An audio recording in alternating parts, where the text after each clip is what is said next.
नमस्कार, मैं हूँ हिना। आप देख रहे हैं हमारा खास कार्यक्रम ग्रह नक्षत्र और आप। पितृपक्ष चल रहे हैं और इन दिनों खास तौर पे हम सब अपने पितरों को तृप्त करने की कोशिश करते हैं, उनके मन को शांत करने की कोशिश करते हैं ताकि हमारे जीवन में किसी भी प्रकार का कष्ट ना रहे। माना जाता है कि पितृ दोष कुंडली में सबसे बड़ा दोष होता है। आज के एपिसोड में हम बात करेंगे पितृ दोष के बारे में और जानेंगे कि किन ग्रहों के प्रभाव से होता है कुंडली में पितृ दोष। अगर पितृ दोष से हैं आप परेशान, लगातार हो रहा है नुकसान, पितृ दोष के वो चमत्कारी उपाय जो जीवन में सुख, शांति और समृद्धि लाएं। इसके बारे में हमें ज्यादा जानकारी देंगे प्रख्यात नक्षत्र गतान्वेषी डॉक्टर शंकर चरण त्रिपाठी जी। चलिए उनका स्वागत करते हैं कार्यक्रम में। त्रिपाठी जी, आपका बहुत बहुत स्वागत है हमारे कार्यक्रम में। त्रिपाठी जी, आज के एपिसोड में हम बात कर रहे हैं पितृ दोष के बारे में। सबसे पहले आपसे जानना चाहेंगे कि पितृ दोष अगर कुंडली में है तो ये किन ग्रहों के प्रभाव से होता है, और हमारे दर्शकों को बताइए वो उपाय जिससे हम पितृ दोष से मुक्ति पा सकते हैं। ऐसा संसार में शायद ही कोई व्यक्ति हो या कोई कुंडली हो जिसमें पितृ दोष न हो। किसी में कम, किसी में ज्यादा, किसी में आंशिक, किसी में पूर्ण कालिक। लेकिन पितृदोष के निमित्त सप्तर्षियों के मत में सूर्य चैव राहु भी, सूर्य के साथ राहु दसवीं यो समुपस्थित यानी दसम भाव में विद्यमान हो, पितृ दोषो समश्चैवम देश काले अनुसारिण, यानी कितने अंश का है, कितनी डिग्री का है, उसके महत्व के अनुरूप देश काल और परिस्थिति के अनुरूप में पितृदोष का प्रमाण लिया गया।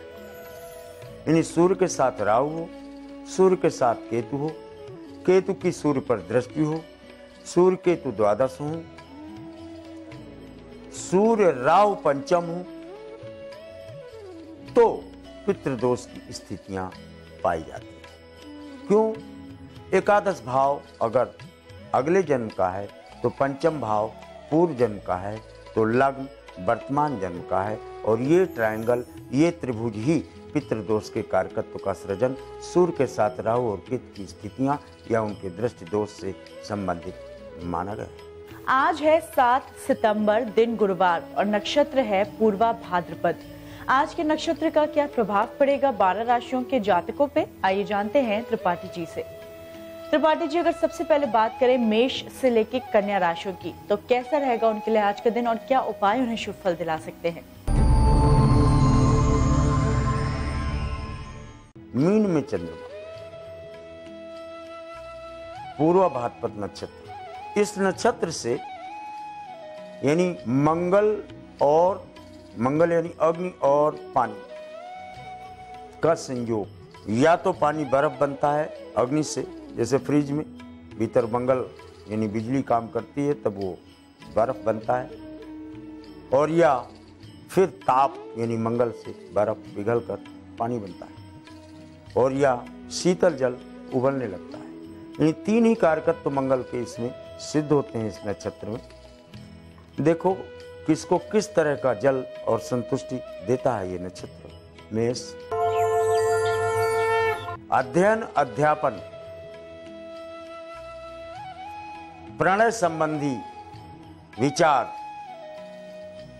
आज मस्तिष्क की से रेखा की तरह गुजरते हैं। वृष, रूप रेखा पृष्ठभूमि तीनों बना डालेंगे आप किसी अज्ञात लक्ष्य की प्राप्ति के निमित्त। आज निवृत्ति पर अखबार, ऐसा लगेगा सब ठीक हो गया है, सब कुछ ठीक है, सब कुछ लागे अच्छा, नया और परिवर्तित। नए वस्त्र, नया भोजन, नया माहौल, नई पृष्ठभूमि, स्वच्छता के वातावरण में आज निकलती है आपके मस्तिष्क से। आभ्यंतर शुचि, यानी आज भीतर की पवित्रता, कुत्सित विचारों का शरीर में या मन में ना आने देना, आज इसकी प्रबलता विद्यमान है पूरे दिन। प्रगाढ़ संबंध हिलते हैं आज, चाहे वो पुत्र और पिता के बीच के ही क्यों ना हो, पत्नी और पति के बीच के ही क्यों ना हो।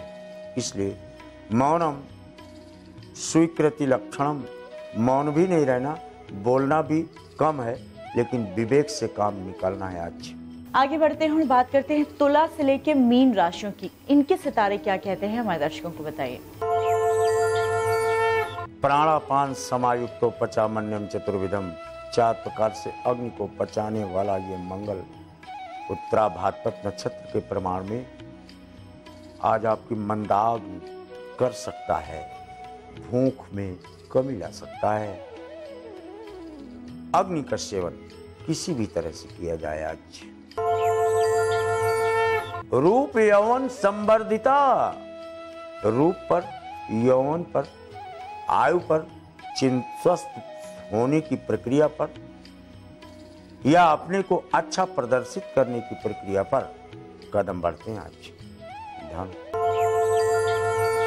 कार्यशैली प्रभावित हो या न हो, लेकिन मन विचलित जरूर होता है। आज किसी कारण से, अज्ञात कारण से आज इष्ट की मदद हर कीमत पर लेना पड़ेगा। 5 बार स्मरण या 5 बार नमाज, जो भी चाहे आप कर लें।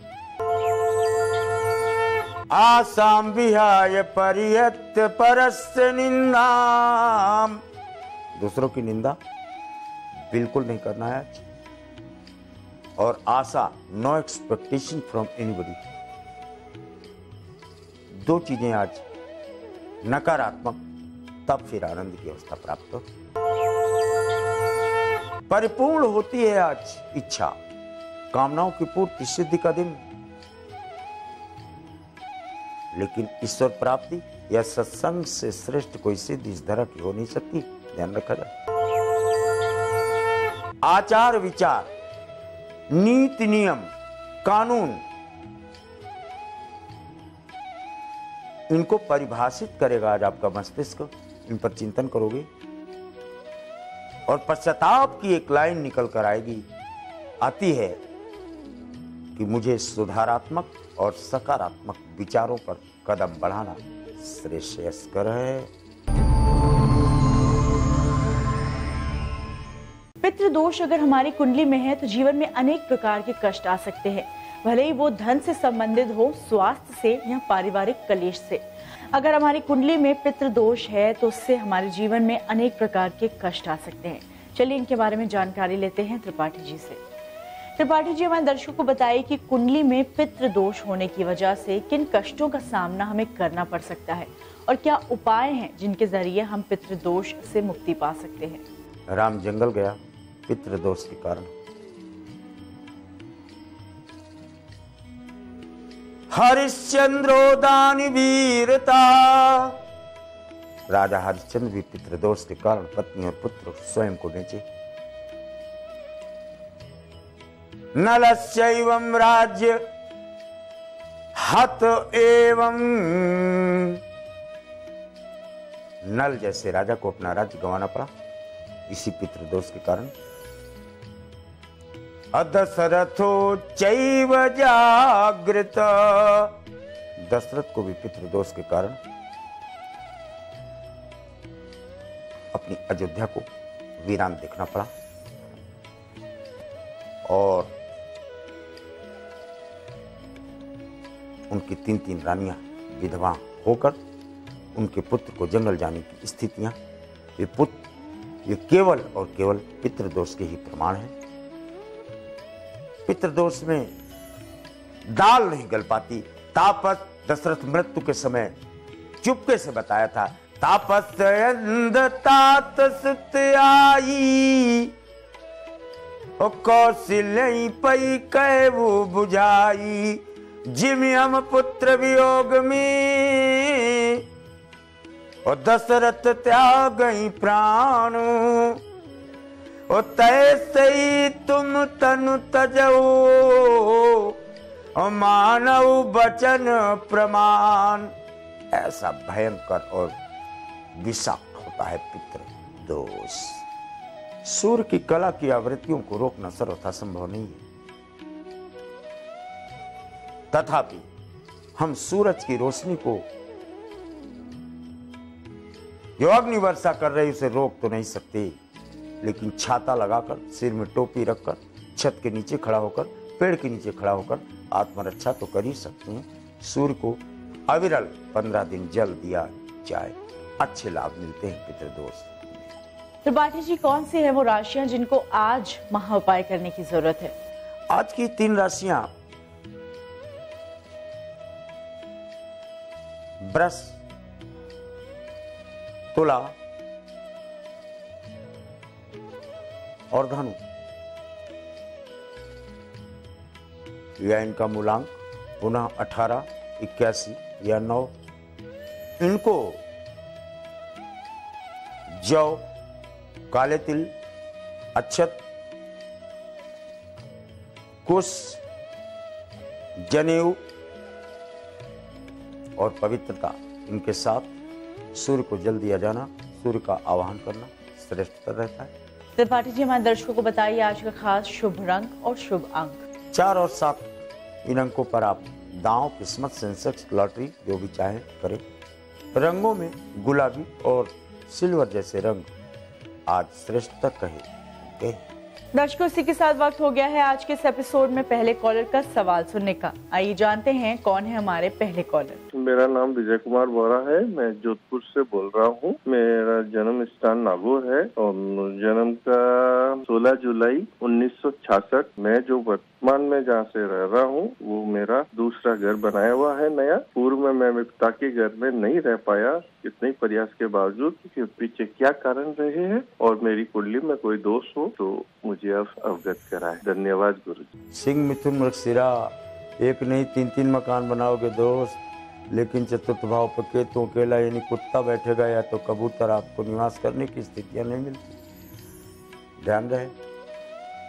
और अंत में आपको संन्यास, वैराग्य और एकाकीपन, एकांत में ही आपको निवास करना है। पेड़ के नीचे बैठना, पहाड़ पे बैठना, पानी के किनारे बैठना, ये आपको अच्छा लगता है। आप मकान दुकान बनाकर क्या करोगे, लेकिन ज़रूरत है।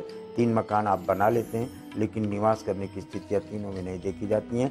अंततः आप झोपड़ी बनाकर वैराग्य की अवस्था को प्राप्त कर या किराए के लिए रहकर या अन्य चौथा अपने लिए अलग से बनाकर निवास करने का प्रमाण देखा जाता है।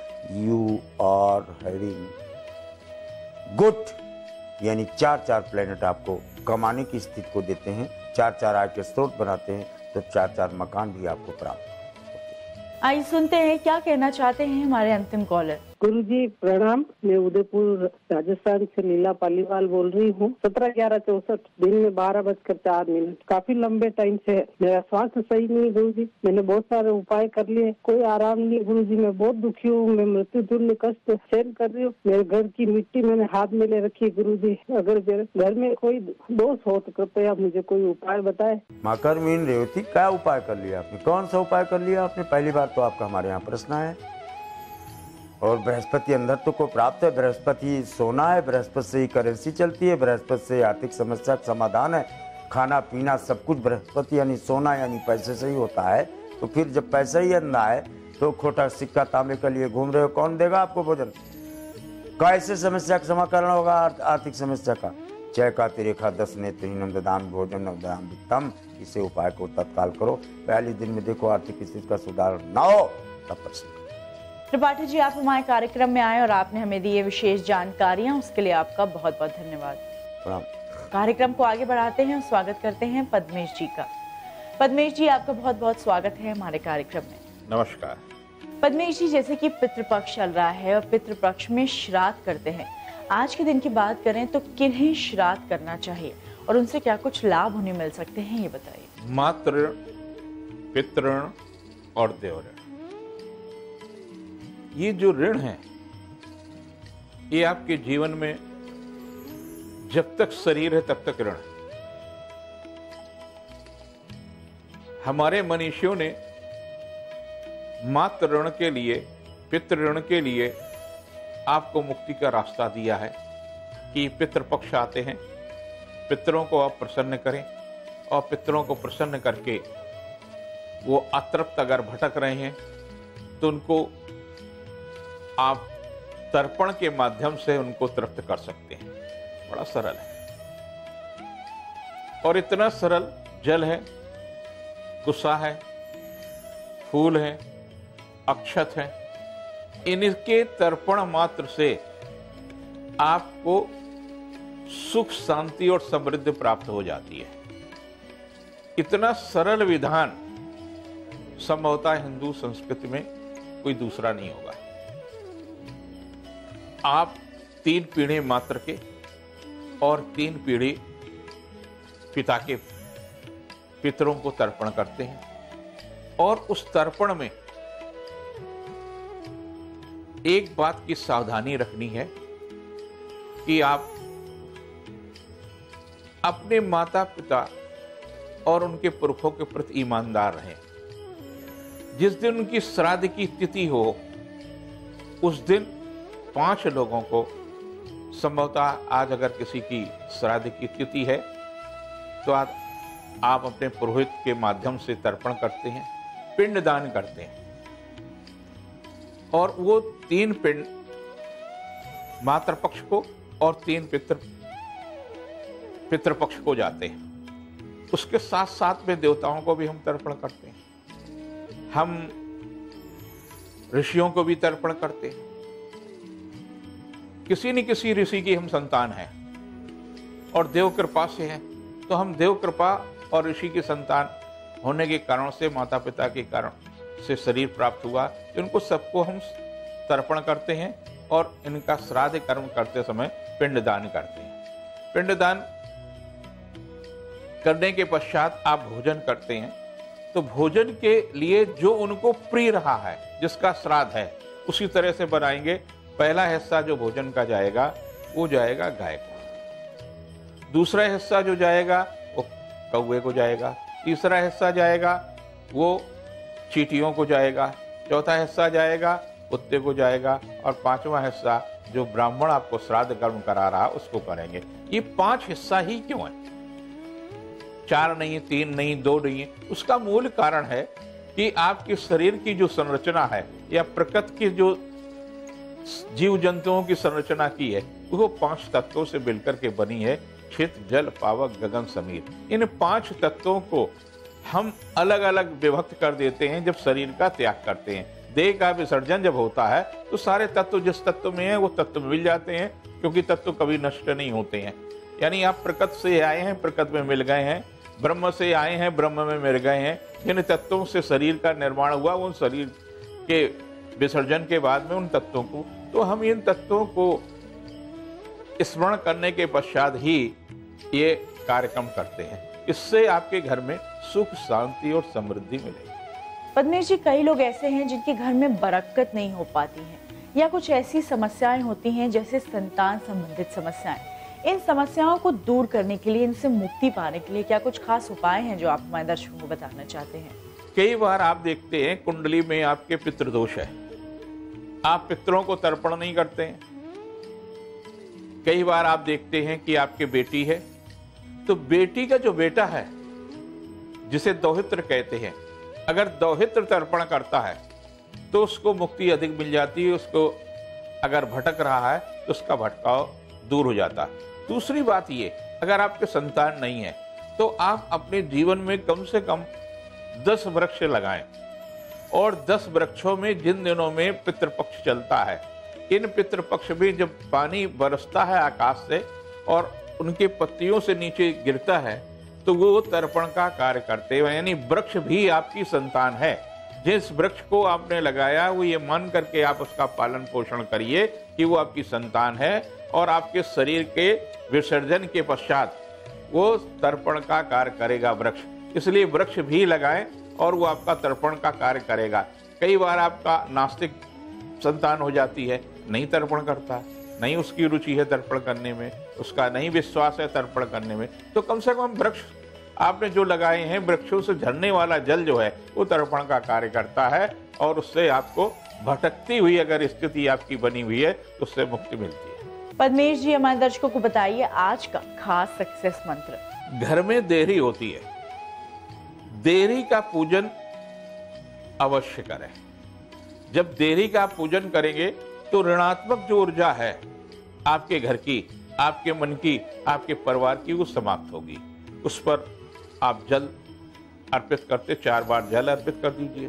उसके बाद उसमें वस्त्र के नाम पर छोटा सा कपड़ा भी रख सकते हैं, कलावा भी रख सकते हैं, अक्षत टीका आप लगाते हैं, हाथ धो करके वहाँ पर कुछ प्रसाद रख सकते हैं और दीपक जला दें, आरती कर दें और उनसे प्रार्थना करें, हे पितृदेव, आप स्वर्ग लोक में निवास करें, मेरे परिवार पर जो ऋणात्मक चिंतन है उसको समाप्त करके धनात्मक चिंतन दें। तो आप देखेंगे जो आपकी तमाम प्रकार की विकृतियां चल रही हैं, छोटे छोटे कामों में व्यवधान आ रहा है, छोटी छोटी समस्याएं आ रही हैं, आपके अपने ही रिश्तेदार, आपके अपने ही परिवार के लोग आपको प्रताड़ित कर रहे हैं, उनसे आपको मुक्ति मिलेगी। पद्मेश जी, क्या है आज का गुड लक टाइम? जब हम कोई भी कार्य करें तो कार्य जरूर सफल होगा।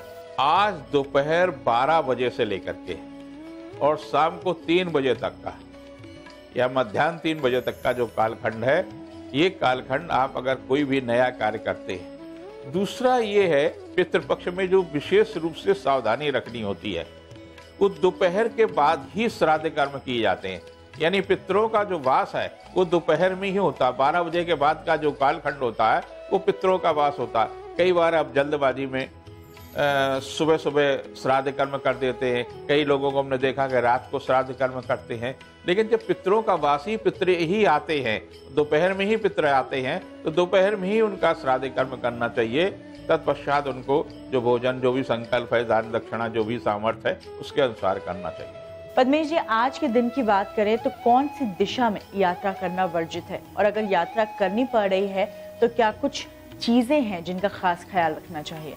देखिए, गुरुवार दक्षिण निषेध है, तो दक्षिण की दिशा में आपको नहीं जाना चाहिए। कई बार क्या होता है, आवश्यक है, आपका इंटरव्यू है, तमाम सारी चीजें हैं, तो आप पितरों को स्मरण करके, अपने माँ है, पिता हैं, नहीं हैं तो भाभी है, बुआ है, नहीं है तो पत्नी है, उससे आप दही का टीका लगवा लें और अक्षत लगाएंगे। उसके बाद में मिष्ठान खा करके घर से अगर निकलते हैं तो आपको सफलता मिलेगी। पद्मेश जी, आप हमारे कार्यक्रम में आए और आपने हमें दी विशेष जानकारियां, उसके लिए आपका बहुत बहुत धन्यवाद। नमस्कार। दर्शकों, इसी के साथ वक्त हो गया है एपिसोड को यहीं समाप्त करने का। कल आपसे फिर मुलाकात होगी कुछ और जरूरी जानकारियों के साथ। तब तक के लिए अपना ख्याल रखिए, अपने परिवार का ध्यान रखिए। नमस्कार।